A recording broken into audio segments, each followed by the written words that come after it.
cool. So at the CGC booth, we do so much with them. And I'm with my guy right here. He's one of the graders. Matt Quinn, nice to meet you. Matt, my bad, bro. Oh, you're good. I'm blanking. But we were just talking about like the type of stuff he's seeing in terms of the market. Sure. And you do a lot of the gaming stuff, and you just announced 11 other franchises, right? We did. The guys are grading. So like, one first question is, what do you think is going to happen with that now? Do you think you're getting a big influx of all the new stuff? Oh, for sure. I mean, some of these card games, people haven't had an outlet to get them graded by. They don't have experts that know what the games are. And we're priding ourselves on our databases for these games. So we want to make sure our databases are completely perfect, on point when we start taking these card games in, which is now. And that way, when our prop report and registries come out, we'll have collectors have a tool they can use.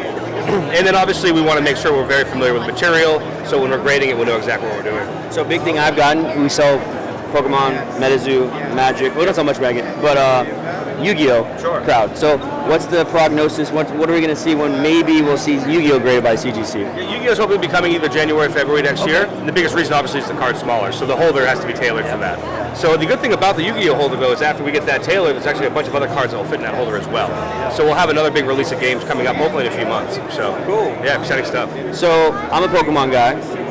Do you feel like you get sick of Pokemon? No, I mean, I'm a Magic guy, so I love Magic the Gathering, And but Pokemon is something that I've always liked ever since I was a kid. I did Pokemon a little bit too, but it was always to fund my Magic the Gathering obsession. But all the new cards coming out, I mean, just all the secret rares and all that fun stuff, they're just so beautiful. I mean, people want them graded because they're just gorgeous. You want to protect them for long-term investment. And the biggest thing with our grading scale, having subgrades, is that it really differentiates this modern stuff because there's so much of it.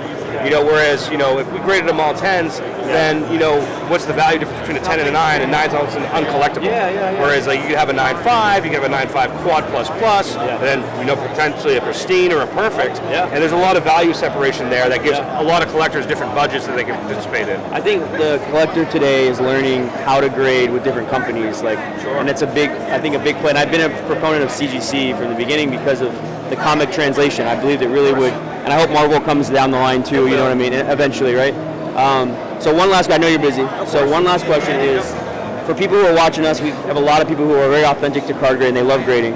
Anything you'd encourage newer collectors or people who are just getting into grading, a couple of tips before they submit to you guys? Because, and the reason why, a lot of people will tell me, hey, CGC seems to be tough. And I said, I think they're probably more just doing what is a card grading service should be. So what would you tell people who are submitting a CGC, things to look for before, like when they prepare their orders, or maybe things to look out for that maybe the novice might not realize? So the biggest thing they have to be careful of is binder dings. So anything that was in a 3-ring binder, doesn't matter if it's a D ring, a C ring, you're going to find cards with dings on the left edge or the right edge, depending on where they are on the binder.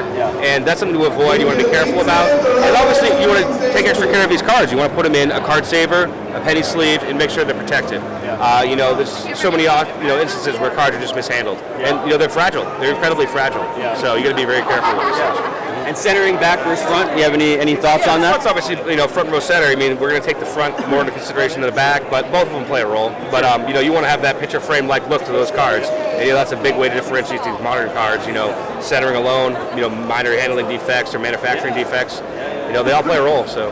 Cool, man. I appreciate your time. And no problem. Thanks for being here to do on-site grading, number one. And two, we're Florida people, so it's all in-house. It's all getting done. It's great. And the weather's great. The weather's great. Yeah, the weather's good. You know what I mean? And if you get a good grade and you get the sun shining, it's a double positive. So appreciate it, man. Yeah, no problem. Yeah, man. Thanks for your time. You got it. And Tim, take care.